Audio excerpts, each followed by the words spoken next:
그러면 20리터만 밤에 차에 짐 빼고 정유 4사 중에 어디가 제일 싸요? 요즘 제일 싸요. 아!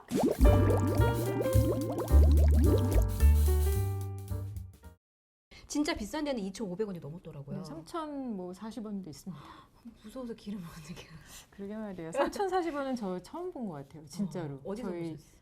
이제 상표를 말해도 될까요? 아니 그 동네. 아, 중구에 있어요. 중구에. 네. 아 중구에 네, 왜 거기. 3,500원? 진짜 전국에서 가장 비싼 주유소. 아. 사실 옛날에는 전국에서 가장 비싼 주유소가 여의도에 있었거든요. 저는 강남일 거라 생각했어요. 아. 땅값이 비싸니까. 아, 원래는 옛날에 여의도에 있었어요. 바로 네. 국회 앞에. 예, 예. 근데 저희가 진짜 한 몇 년 동안 계속 언론에 내보낸 거예요. 거기 너무 비싸다. 그랬더니 이제 폐업을 하시고 다른 정유사 상표를 다시 오픈을 하셨는데 지금은 비싸지만 그렇게까지 옛날처럼 제일 비싼 주유소는 아니에요. 근데 이제 그 주유소 비쌌던 이유는 네.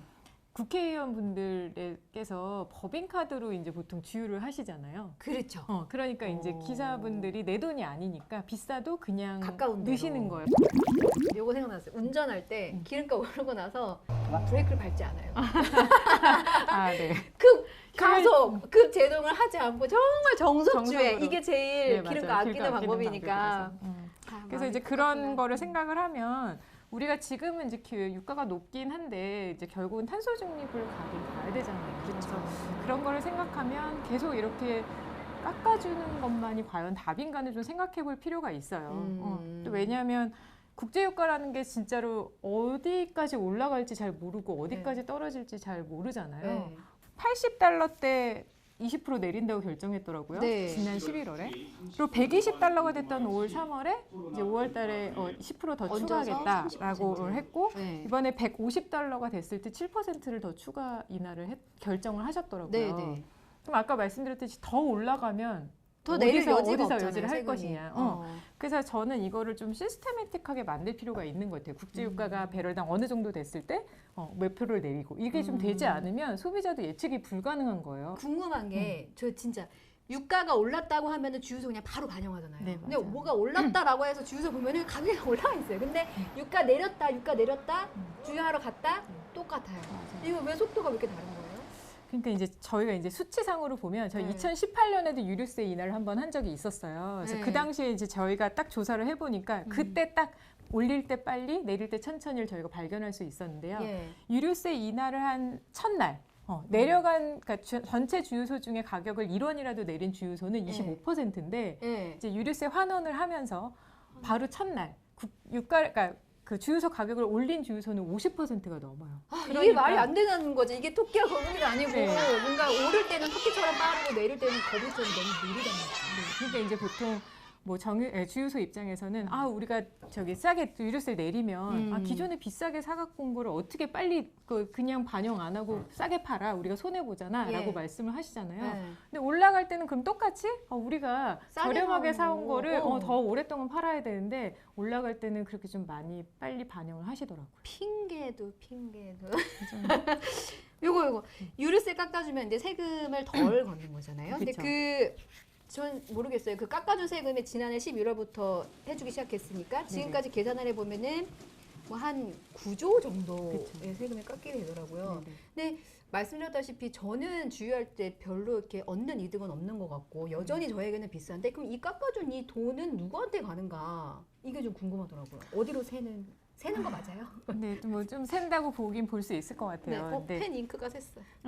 이렇게 다 새나 거기 봐요. 다 새나 봐요. 네. 근데 사실 이제 휘발유랑 경유를 조금 나눠볼 필요가 있는데요. 네. 휘발유 같은 경우는 이제 국제유가가 계속 변동을 하잖아요. 그러니까 아까 말씀드렸듯이 딱 100원이라는 금액에 고정되어 있으면 이게 어느 단계에서 정유사 단계에서 더 먹었는지 주유소 단계에서 더 이익을 체유하셨는지 이렇게 딱 정확하게 알 수가 있는데 네. 국제유가가 계속 변동을 하다 보니까 예. 사실은 이 유가가 조금 급하게 올라갈 때는 정유사 주유소가 마진을 많이 챙기시는 게 맞아요. 급하게 오. 올라가거나 급하게 내려갈 때는. 예. 근데 약간 완만하게 올라갈 때나 그냥 평평할 때는 그냥 적정 이 마진을 챙겨가세요.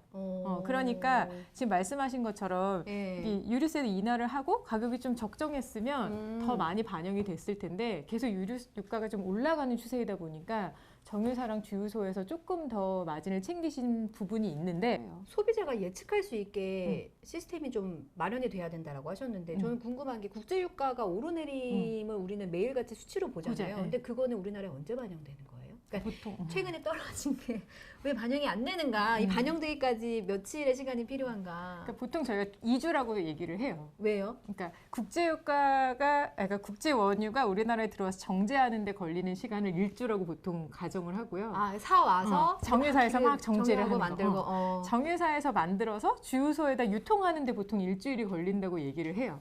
그렇게나 오래 걸리나요? 그냥 이게 만들어서 이렇게 다 이렇게 각지로 가는 거예요? 그렇긴 한데 주유소별로 오늘 땡, 요이 땅 오늘 다 썼어. 네. 모든 전국 주유소 딱 배송 이런 게 아니잖아요. 그쵸. 그래서 이제 정유사에서 그 차량으로 여기저기 배송을 하다 보면 이제 그렇게 걸린다. 그래서 그렇게 해서 보통 2주라고 보통 얘기를 하시기 때문에 근데 최근에 사실 국제유가는 떨어졌는데 환율은 또 계속 오르잖아요. 그쵸. 그래서 우리나라 같은 경우는 수입하는 나라이기 때문에 국제유가만 볼 수는 없어요. 사실 환율이 계속 오르고 있어서 생각보다 많이 안 떨어질 수 있어요. 그게 또 핑계가 될 수 있겠네요. 국제유가 떨어졌는데 환율이 오르니까 이거 사실 우리가 내리고 싶어서 내릴 수 없다라고 하면 저희는 그냥 계속 2,000원대로 봐야 되는 건가요? 그래서 이제 저희 같은 기관에서 국제유가와 환율을 다 고려를 한 국내 가격 계산해서 배럴당 그러니까 배럴 달러당 배럴당 달러 요거를 원퍼 리터로 저희가 계산을 해서 금액을 계속 보고 있기 때문에 유류세 내렸으니까 이제 차 타는 사람들 더 많겠네라는 분석도 있더라고요. 근데 참 재밌는 결과는요.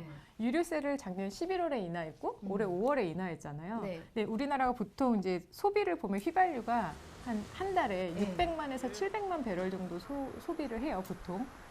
그 정도 소비를 하는데 수치가 잘 가늠이 안 돼요. 그렇죠. 그게 어느 정도인지. 근데 3, 4월에 국제유가가 많이 올랐었어요. 그때 이제 500만까지 내려갔더라고요. 6, 700만을 소비하던 게 500만으로 내려갔었어요. 3, 기름값 4월에. 비싸니까 어디 안 가는구나. 그죠? 근데 이제 5월 달에 보면 너무 황당하게 870만을 소비를 했더라고요. 왜요? 그래서 5월 달에 여러 가지 이유가 있었을 것 같아요. 일단 날씨가 너무 좋았어요. 맞아.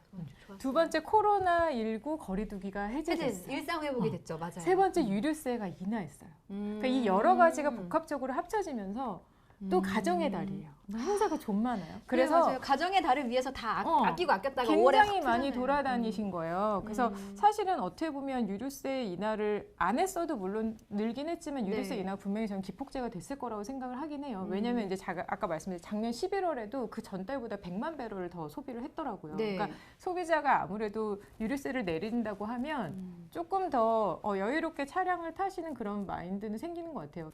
사실 가득 계속 오른다고 하니까 또 비싸게 돼서 가득 넣기는 좀 그렇고 좀 기다려보라 하셨는데 3만 원 넣어요, 5만 원. 기름 한 칸 남아가지고. 리터로 넣으세요. 원으로 넣지 말고 리터로 넣으세요. 왜요? 이게 절사량이 있어요. 왜냐면 주유소에서는 주유기를 이렇게 조정을 해놓을 때 리터로 조정을 해놓으시거든요. 되게 작은 양일 수도 있는데 그래도 그러니까 우리가 그 자동차 연비 같은 걸 혹시 계산할 때도 내가 몇 리터를 넣었을 때 얼만큼 가나 이런 거를 해야 사실 연비 계산이 훨씬 쉬워요. 사실 그렇죠. 그것도 그렇고 이 굉장히 작은 양이지만 이렇게 원으로 넣었을 때는 그게 딱 절사된 양이 있어서 저희가 대부분 다 그렇게 되어 있다고 알고 있어요. 우리 지금 다 처음 알았어. 그래서 리터로 주유하시는 몇 게 리터 보통 이제 저희가 20리터로 주유하시라고 많이 하는 게 왜 그러냐면 그거는 이제 가짜 석유 얘기도 있어요. 이제 저희 요즘 유가 오르니까 가짜 석유 많아져서 판치고 있어요. 엊그저께도 보니까 행안부에서 뭐 구글링 해보니까 가짜 석유에 대한 검색량 늘었다 이렇게 나오던데 이제 석유관리원이라는 이제 그 정부 산하기관 거기서 가짜 석유 이렇게 검사하시는 기관이거든요. 근데 거기서 보통 20리터로 검사를 많이 하세요. 그래서 20리터 같은 경우는 가짜 석유뿐만 아니라 정량도 검사하시거든요. 20리터를 정확하게 들어가는지. 그거를 보통 하는 기준이 20리터라서. 오늘 출연의 핵심은 이거네요. 핵심이 이건가요? 그냥 핵심은 20리터를 넣어라. 20리터로 넣으면 좀 아무래도 정량으로 그리고 안전거리 차에 있는 짐 많이 빼시고. 차에 유모차며 이런 거 엄청 실려 있거든요. 그렇죠. 무거우면 아무래도 물 실려 있고. 그렇죠. 그렇기 때문에 좀 뺄 필요가 있고요. 또 하나는 여름철에는 서늘한 아침 저녁에 넣는 게 좋아요.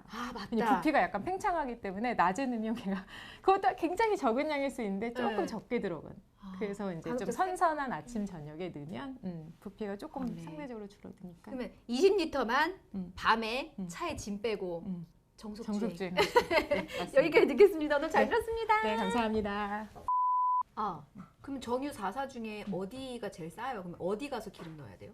요즘은 서울은 현대올뱅크가 제일 싸요. 아, 현대오일뱅크? 지금. 현대오일뱅크에서 20리터 이렇게 넣으면 돼요. 왜냐면 현대올뱅크 가서 20리터 넣고 절로 가서 20리터 넣으면 다 정량인 거예요? 그렇죠. 그러니까 20리터 정량으로 보통 20리터는 웬만해서는 양을 속이진 않아요.